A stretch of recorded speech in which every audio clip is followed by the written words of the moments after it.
Topkapi Palace still slept under the pale light of dawn when a scream tore through its marble corridors. It was not the cry of a soldier, nor the chant of the muezzin calling to prayer. It was the terrified voice of a girl, Fatma Sultan, 16 years old, daughter of Sultan Ahmed I. The cry was so sharp that even the eunuchs stationed outside the chamber recoiled. None dared move. None dared speak. For what happened behind that gilded door was forbidden to witness. That morning, Istanbul prepared to celebrate another royal wedding. Streets were lined with silks, musicians rehearsed their songs, and the empire's power seemed unshakable. Yet inside the palace, a young princess trembled.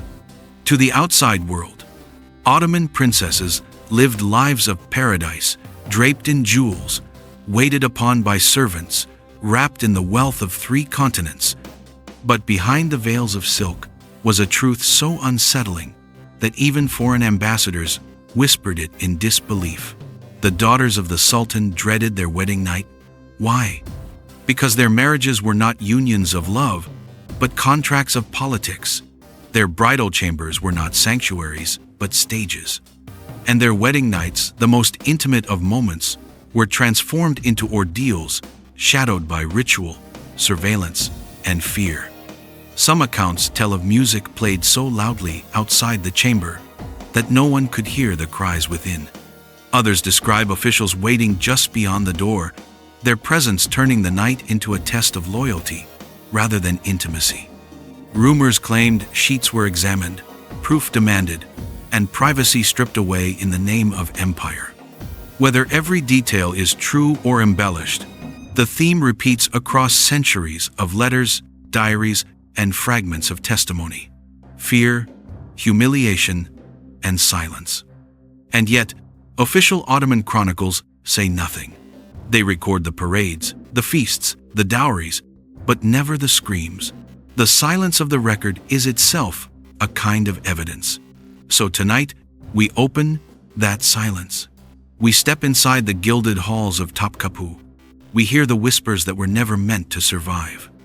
And we ask, how could the daughters of the world's most powerful dynasty, born into palaces of gold, long for the grave more than for their wedding night? This is not a fairy tale of jewels and roses. This is the hidden history the empire tried to bury for 6 centuries. To understand why the wedding night haunted Ottoman princesses, we must first step into their world, a world at once dazzling and suffocating. The Ottoman Empire, founded in 1299, grew into a colossus spanning 3 continents. By the 16th and 17th centuries, its armies shook Europe, its fleets ruled the Mediterranean, and its rulers styled themselves the shadow of God on earth. At the empire's beating heart was Istanbul, crowned by Topkapi Palace, a labyrinth of marble courtyards, domed halls, and hidden chambers. Within Topkapi, behind latticed windows and guarded gates, lay the imperial harem. To outsiders, it was shrouded in mystery, a place imagined as luxury and sensuality. In truth, it was a political institution as tightly controlled as the army or the treasury. Here lived not only concubines and the Sultan's mother, but also the Sultan's own daughters, the princesses known as sultanas. Unlike their European counterparts, Ottoman princesses were almost never married off to foreign kings. To send a daughter abroad would risk imperial prestige. Instead, their marriages were instruments of domestic politics. A princess was typically married to a high-ranking vizier, governor, or military commander, men chosen not for affection, but for their usefulness to the throne. This meant that from birth, a princess's fate was not her own. While she was educated in languages, calligraphy, and theology, everyone knew her learning would end not in freedom, but in obligation. Her hand could be given to a battle-hardened man twice her age, a stranger whose loyalty to the Sultan would be sealed through her body. The weddings themselves reflected this duality of splendor and fear. On the surface, they were spectacular. Weeks of banquets, processions through the city, showers of coins and sweets tossed to the people. Dowries glittered with gold, jewels, and entire estates. Chroniclers recorded every feast, every musician, every embroidered garment. But beneath the pageantry lurked a quieter truth. Once the ceremonies ended, the princess was escorted from the familiar safety of Topkapi to her husband's household. It was often the first time she left the palace walls. Surrounded by guards and attendants, she crossed the Bosphorus or traveled to distant provinces, her world collapsing into the unknown. Her husband gained not only her hand, but also prestige.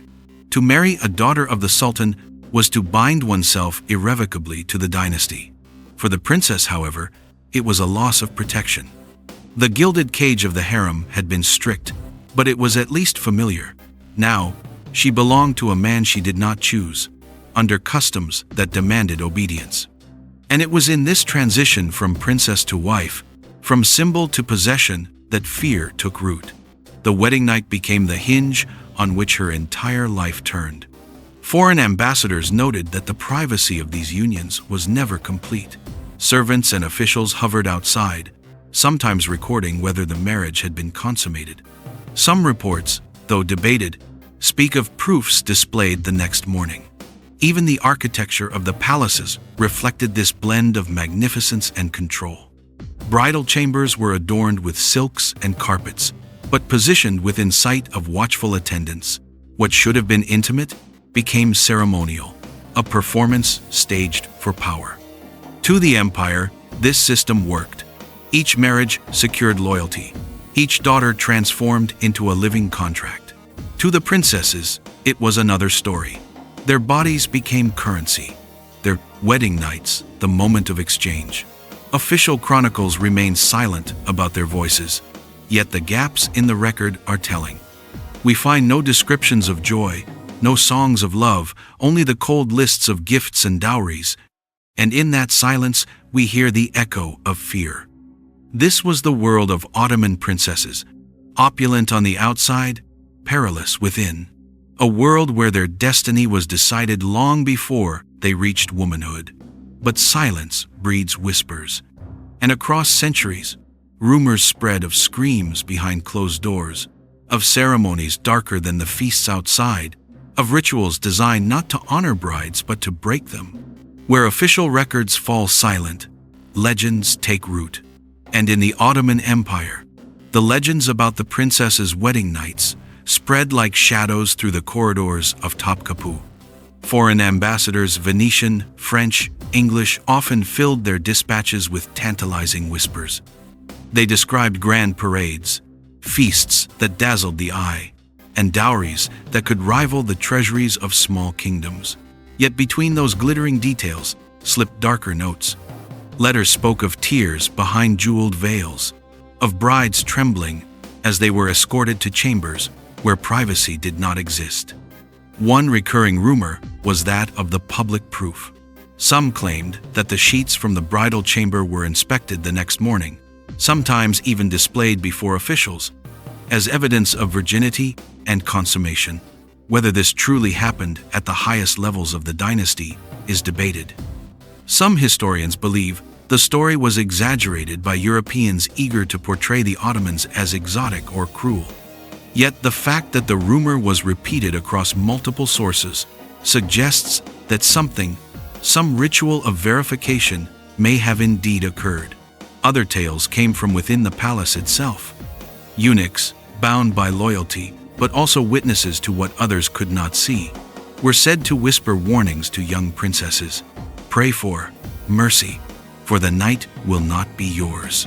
Women of the harem, older and world-weary, supposedly told stories of brides who fainted before entering the bridal chamber, their cries drowned out by the blare of drums and pipes outside. In Istanbul's bazaars, storytellers turned these whispers into haunting narratives. They spoke of ghostly brides wandering palace gardens, their wedding veils trailing behind them like shrouds. Others told of princesses who, on the eve of their wedding, prayed not for a happy union, but for a swift death. European writers, eager for tales of the Orient, embellished these rumors into Gothic myths. In their accounts, Ottoman princesses became tragic heroines, imprisoned by duty. They described chambers heavy with incense, where brides were stripped not only of their veils, but of their dignity, their bodies reduced to instruments of politics. Some even imagined scenes of ritualized rehearsal mannequins, ceremonies of obedience, a kind of conditioning before the dreaded night.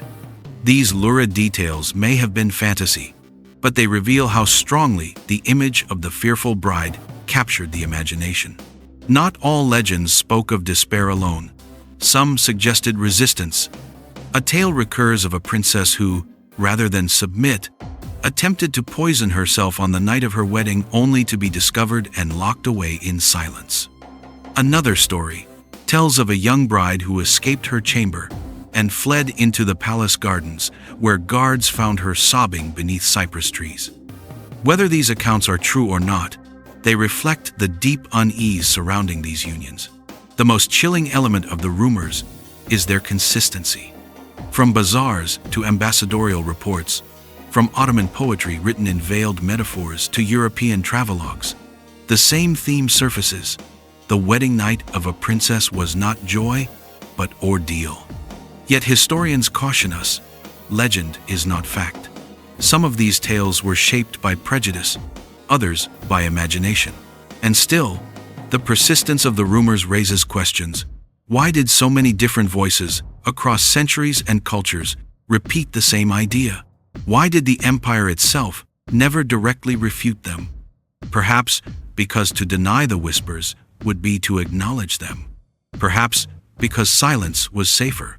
And so the legends endured a parallel history, written not in chronicles, but in hushed voices, half-believed stories, and lingering fear.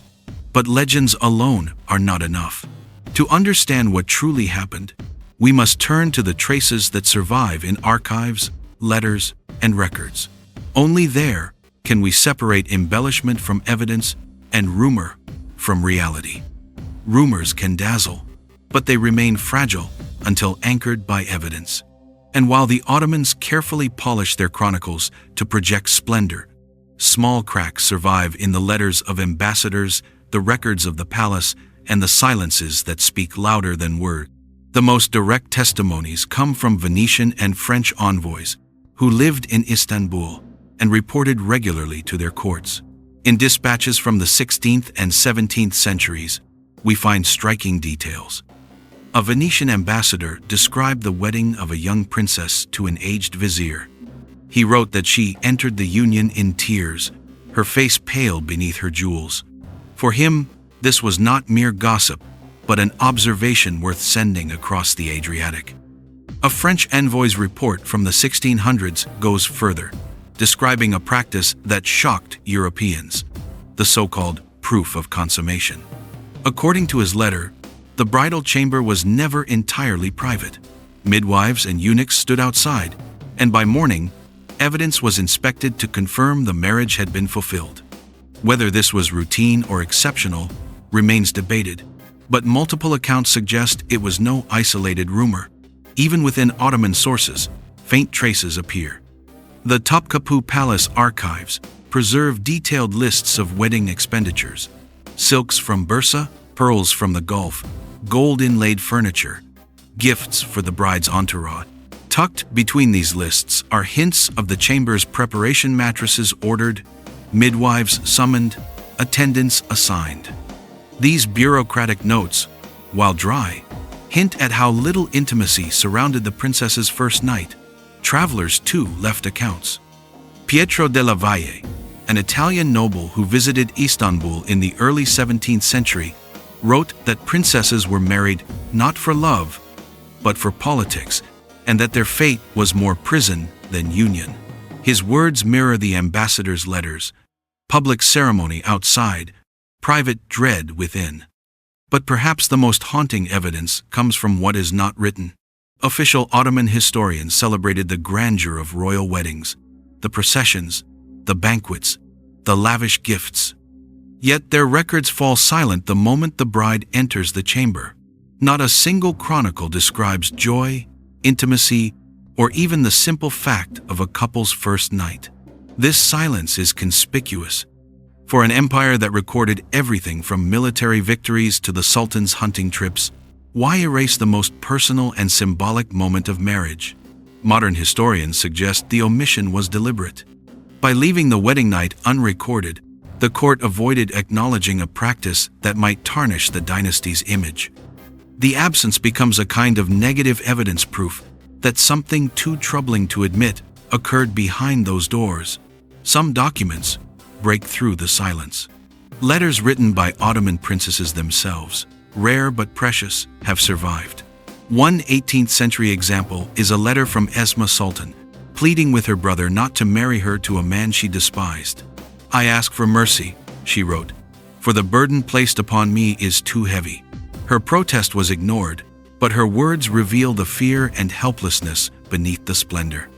Architecture, too, offers testimony. Residences built for married princesses sometimes included special vestibules outside the bridal chamber, where officials or attendants could wait. The very design suggests surveillance and ritualized control rather than privacy. Case studies illustrate the pattern. Mihrima Sultan, daughter of Suleiman the Magnificent, was married at 17 to Rustam Pasha, a man decades older. Foreign accounts describe her reluctance, though official records describe only the grandeur of her dowry. In the 18th century, Hattit Sultan resisted her arranged marriage so fiercely that her protests were recorded by multiple witnesses, yet she too was forced into the union. Critics argue that European accounts may be colored by Orientalist bias exaggerations crafted to titillate Western audiences. And indeed, some details, like mannequins used for rehearsal, have no basis in verified sources. But when so many different observers, from diplomats to travelers to the princesses themselves, describe the same themes of fear and compulsion, the pattern is hard to dismiss. The balance of evidence suggests a grim truth. Ottoman princesses were not victims of random cruelty, but of a system. Their marriages were political tools, their bridal chambers extensions of the state. The wedding night was not a private passage, but a transaction, observed, controlled, and sometimes weaponized. So the legends were not mere fantasy. They grew from seeds planted in reality, in tears observed by ambassadors, in records that listed midwives as if they were witnesses, in letters where princesses begged for escape. And yet, evidence can only take us so far. Between the lines of these documents are gaps, places where history falters, where whispers step in. Which leads us to the most unsettling question. If the evidence hints at control, what about the stories that cannot be explained at all? Even with letters and records, much of what happened behind the gilded doors of the bridal chambers remains a mystery. And where history leaves gaps, stories of strange phenomena rush in. Some are psychological, others sound almost supernatural. All speak of fear too deep to ignore. One detail repeated in multiple sources is the music outside the bridal chamber. Officially, drums, flutes, and songs were meant to celebrate the union, but ambassadors hinted at a darker reason. The music was played so loudly, it drowned out other sounds. Some claimed it concealed the cries of unwilling brides. Whether symbolic or literal, the notion that celebration masks suffering is a chilling image that haunted listeners across centuries. Then there were the fainting brides. A Venetian letter from the late 1500s describes a princess who collapsed at the chamber's threshold and was carried inside unconscious. To the officials, it was a medical incident. To her attendants, it was a bad omen. Later, rumors spread that she never fully recovered, living the rest of her days in seclusion. Was this trauma, illness, or legend magnified through fear? We may never know. The theme of sudden deaths recurs with unsettling frequency. Several princesses are recorded as dying within weeks of their weddings, their causes listed blandly as fever or illness. But behind the official words, whispers told another story, that the strain of the marriage night, whether physical or emotional, broke them. Some even said their spirits lingered, wandering the gardens where they once played as children, veils trailing like funeral shrouds. folklore amplified these tragedies into ghost stories. In Istanbul's bazaars, storytellers spoke of phantom brides gliding along the Bosphorus at night, their jeweled belts clinking faintly in the wind. Others told of a veiled figure appearing at Topkapi's gates, weeping so bitterly that even guards dared not approach. These tales may have been entertainment, but their persistence suggests that fear left an imprint strong enough to become myth. Not all accounts were supernatural. Some seem, in hindsight, like descriptions of psychological trauma. Reports mention brides who, after their wedding night, spoke only in whispers or not at all, a condition modern medicine might call selective mutism. Others refused food, collapsing into wasting sicknesses that baffled physicians. At the time, such symptoms were often explained as melancholy or even curses. Today, we might recognize them as signs of severe PTSD. One particularly haunting case is that of Aisha Sultan in the 17th century. On her wedding night, witnesses outside her chamber claimed to hear a sudden crash and then silence. When she emerged days later, she was described as pale, trembling, and unable to speak. Her attendants whispered that she had seen a shadow in the room, something more than human. Whether this was superstition, metaphor, or genuine hallucination born of fear, the story circulated for decades, feeding the sense that the bridal chamber was a place of dread. Fear was not confined to individuals. Sometimes it spread like contagion. Accounts describe entire harems falling into unease when word of a princess's arranged marriage spread. Young women wept in sympathy. Some fainted. Others prayed desperately that they would not share the same fate. Whether one calls it hysteria or solidarity, the reaction shows how collective the fear had become. Historians today wrestle with these phenomena. Were the ghost stories and omens products of trauma transformed into legend? Or were they deliberate metaphors, coded ways for women to share truths they could not state openly? Either way, the unexplained events reinforce the central theme. The wedding night was not a night of joy, but a threshold of fear. The music that might have been celebration was interpreted as cover for cries. The fainting and sudden deaths may have been illness or trauma, but they became proof, in the minds of many, of a ritual too heavy to endure. And that is why these stories have endured, because even if the facts remain obscured, the emotional truth was too powerful to erase.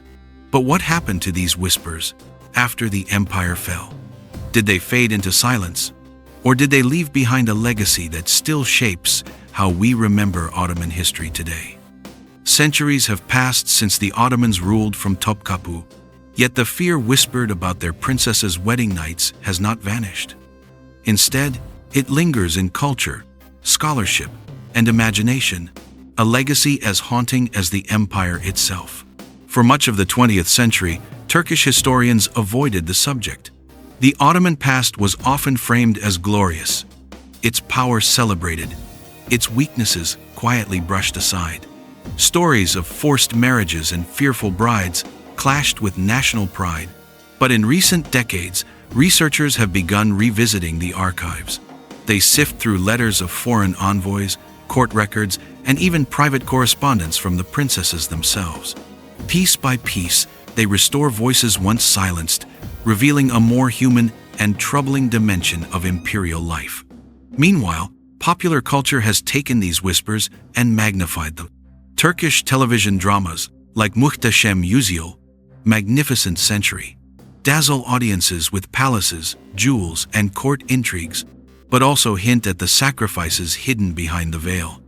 International viewers, captivated by the splendor, inevitably ask the same question: what really happened to the Sultan's daughters when the music stopped and the chamber doors closed? Writers and filmmakers beyond Turkey have also embraced the imagery. In novels and historical fiction, the veiled Ottoman bride becomes a symbol, a young woman trapped between gold and terror, beauty and obedience. In Western imagination, these tales often take on a Gothic tone: haunted palaces, ghostly brides, veils that double as shrouds. The reality may have been more complex, but the legend endures because it touches something universal: the fear of being silenced, of losing one's will to power larger than oneself. Tourism plays its part too. Visitors to Istanbul wander through the preserved rooms of Topkapi, peering into bridal chambers with their faded cushions and ornate tiles. Guides describe the rituals cautiously, avoiding scandal, but leaving enough unsaid to stir curiosity. For some, standing in those silent rooms feels like standing in the echo of a lost cry. The architecture itself seems to remember. Beyond history and travel, these stories resonate in modern debates about gender and power. The plight of Ottoman princesses is no longer just about the past. It reflects ongoing conversations about arranged marriage, coercion, and the weight of tradition on women's lives. Scholars draw parallels between Ottoman customs and practices across cultures, from Europe's royal brides to dynastic marriages in Asia. Everywhere, they find echoes of the same truth. Royal women often bore the hidden costs of empire. Perhaps this is why the legend has endured, because it is not only an Ottoman story, it is a human story, a reminder that crowns and palaces often rest upon unseen suffering. But the legacy leaves us with one final question, a question that cannot be answered by chronicles, legends, or archives. If even the daughters of sultans could not escape fear, what does that tell us about the true price of power? Topkapi Palace still stands today. Its marble courtyards echo with tourists' footsteps. Its domed halls gleam in the sunlight. And its harem is preserved as a monument to imperial grandeur. But if walls could speak, what would they say about the daughters who once walked those corridors in silence? Ottoman princesses were born into power, yet stripped of choice. Their dowries sparkled, their weddings dazzled the empire. But their most private moments became ceremonies of control. Some endured quietly, others resisted in whispers or in secret letters. Many vanished into silence, their suffering erased by chronicles that praised the glory of the dynasty while ignoring the tremors in its heart. History shows us crowns and thrones, battles and treaties. But hidden beneath those stories are lives like Fatma Sultan's lives, marked not by victory, but by fear. Her screams at dawn in 1623, whether embellished by rumor or recorded in truth, symbolize something larger than one girl's fate. They represent the hidden price every daughter of empire risked paying. And this is why the legend has lasted, because it forces us to confront the gap between the image of power and the reality of pain. Because it reminds us that even in the most dazzling palaces, human hearts can break under the weight of duty. So now we return to the question that has haunted this story. Why did Ottoman princesses fear their wedding night? Was it because of brutal rituals enforced by the state? Because of superstition and gossip that grew larger with every telling? Or because, beneath all the splendor, their lives were never truly their own? Perhaps the answer lies somewhere in between, in a mixture of truth and legend, fear and memory, silence and survival. But what do you think? Were these stories exaggerated by outsiders hungry for scandal? Or do they reveal a truth the empire itself dared not admit? Share your thoughts in the comments below. Your perspective helps us uncover which secrets history has buried too long. If this story unsettled you, remember to like this video, subscribe to Hidden History Vault, and ring the bell so you never miss our next journey into the shadows of history. Because the past is not just crowns and ceremonies. It is also the voices that trembled, the lives that were silenced, and the truths waiting to be heard again.